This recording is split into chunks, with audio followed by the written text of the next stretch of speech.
बिस्मिल्लाहिर्रहमानिर्रहीम अस्सलाम वालेकुम, वेलकम टू माय चैनल। आज आपके साथ जो है मैं शेयर कर रहा हूँ चिकन बिरयानी की रेसिपी।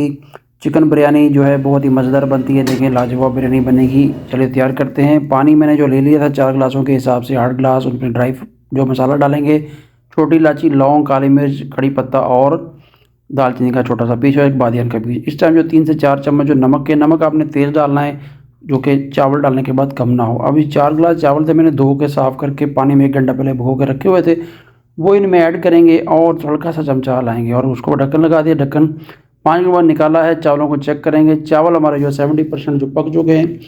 थोड़ा सा और पकाएंगे। चावल थोड़ा सा खड़ा रखना है, कनी वाला चावल रखना है, ठीक है, क्योंकि जब दम देंगे फिर भी चावल ने पकना है। अगर आप पका लेंगे अभी तो फिर बाद में चावल जो है वो ख़राब हो जाएंगे। अब चलें जो है चावलों को स्ट्रेन करते हैं। चावल हमारे बॉयल हो चुके हैं, जितने हमें रिक्वायर है। एक स्ट्रेनर लीजिए, चैनल लीजिए, उसमें जो है मैंने अपना इसको जो है डाला है और ये देखिए अब इसका अच्छे तरीके से जो है वो पानी निकाल लेंगे। पानी निकालने के बाद एक पतीला लिया, पतीले को फिर मैंने चूल्हे पे चढ़ाया, उसमें थोड़ा सा ऑयल डाला और जो है ऑयल डालने का मकसद है कि नीचे ना लगे। और दूसरी तरफ जो मैंने चिकन था बिरयानी के लिए वो बना लिया था, उसकी रेसिपी डालना भूल गया। चिकन को अच्छे तरीके से कढ़ाई तरीके से बना लिया मैंने, मसाला जहाँ सब डाल दिए उसमें। अब धनिया डाला, उसके ऊपर थोड़ा सा अदरक जो है कट करके डाल दिया है। बहुत ही अच्छा लगेगा खाने में, बहुत मज़ेदार लगेगा। चलिए तो अब इसकी हम लेयरिंग करते हैं, तय लगाते हैं 1 बाय 1। सबसे पहले थोड़े से नीचे चावल डालेंगे पतीले में, पेंदे पे, और उसको अच्छे तरीके से सारे पेंदे पे हिला देंगे। थोड़ा सा डालने आपने, उसके ऊपर हम डालेंगे गोश्त, चिकन। अच्छे तरीके से चिकन को भी जो है ना लेयर बाय लेयर आप डाल दीजिए और इतना ही डालेंगे। साथ में ये टमाटर कटे हुए रख देते हैं। टमाटरों का बहुत अच्छा टेस्ट आता है जब बिरयानी पकेगी वो प्लेट में आएंगे। तो अब जो है ऊपर चावलों की फिर एक तय लगा देते हैं, लेयर लगा देते हैं और इनको अच्छे तरीके से फैला देंगे। चिकन को सारे को जो है कवर कर देना अपने चावलों के साथ। ले जिसके ऊपर धनिया सब्ज़ डालेंगे, माशाल्लाह से बहुत मज़ेदार लगता है। और साथ में टमाटर और गोल गोल कटे हुए प्याज।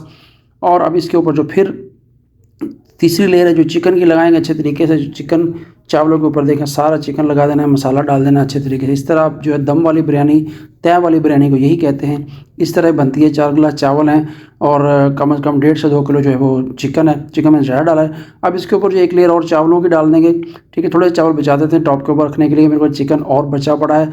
चावलों को फिर इसके ऊपर अच्छे तरीके से जो हमने इस तरह घुमा देना। साथ में टमाटर प्याज डाल दिए, लेमन मैंने पहले डाल दिया था और लास्ट में जो है चिकन बचा था, सारा चिकन अच्छे तरीके से पतीला साफ़ करके आप डाल दीजिए और चम्मच की मदद से इसको थोड़ा पिला दीजिए। फिर थोड़ा धनिया डालिए और इसके ऊपर जो थोड़े से चावल बचे थे अब वो डालेंगे और ले जी हमारी जो दम के लिए बिरयानी तैयार है। रुकिए, थोड़ा सा और भी डालनी है इसके ऊपर, थोड़ा कलर डालेंगे अभी हम, जो कि हमारी कलरफुल बिरयानी बनेगी। थोड़ा सा जर्दा कलर डालिए, फूड कलर, वो डालने के बाद इस तरह सूखा ही मैंने डाल दिया है। आप पानी मिक्स करके डाल सकते हैं। ये ले इस तरह डाल दीजिए और फिर हिलाना जुलाना कुछ नहीं है, बस इसको कपड़ा लगाएं ऊपर, पोना कपड़ा कोई भी गीला करके या सूखा, उसके ऊपर ढक्कन लगाएं और इसको 15 मिनट के लिए हम दम के लिए छोड़ देंगे। 15 मिनट के बाद इसको ओपन करेंगे और हमारी अल्हम्दुलिल्लाह चिकन बिरयानी जो है हैदराबादी स्टाइल, कराची स्टाइल सब जो तैयार हो चुके हैं। चलो 15 मिनट बाद मिलते हैं। ले जी माशाल्लाह अल्हम्दुलिल्लाह 15 मिनट हो चुके हैं, हमारी बिरयानी बिल्कुल तैयार हो गई है। खुशबुएँ पूरे घर में जो है चहक महक रही हैं। अब इस वक्त जो थोड़ा सा इसको रेस्ट देंगे और एक चम्मच लीजिए साइड से इस तरह से ऐसे ले लीजिए। माशाल्लाह माशाल्लाह अल्हम्दुलिल्लाह, ये ले आपकी बिरयानी जो है बिल्कुल तैयार हो चुकी है। दम चिकन बिरयानी कह लें या चिकन बिरयानी कह लें, ये लीजिए। ये देखिए बोटियाँ, लेग पीस ऊपर है। चलिए डिश आउट करते हैं। एक प्लेट ले लीजिए, डिश ले लीजिए। ये लीजिए, बिस्मिल्लाहिर्रहमानिर्रहीम। डिश में डालिए, मेहमानों को सर्व कीजिए, खुद खाइए, घर वालों को खिलाइए। बहुत ही उम्दा किस्म की जो है ईजी रेसिपी है। फॉलो कीजिए, शेयर कीजिए और मेरे चैनल को ज़रूर सब्सक्राइब कीजिए। ले जी कलरफुल रंग भरी वाइट और जो है ज़र्दा रंग डालने से थोड़ी कलरफुल भी बन गई है। चिकन भी अच्छा लग रहा है। अल्लाह हाफिज़, दुआ में याद रखिए।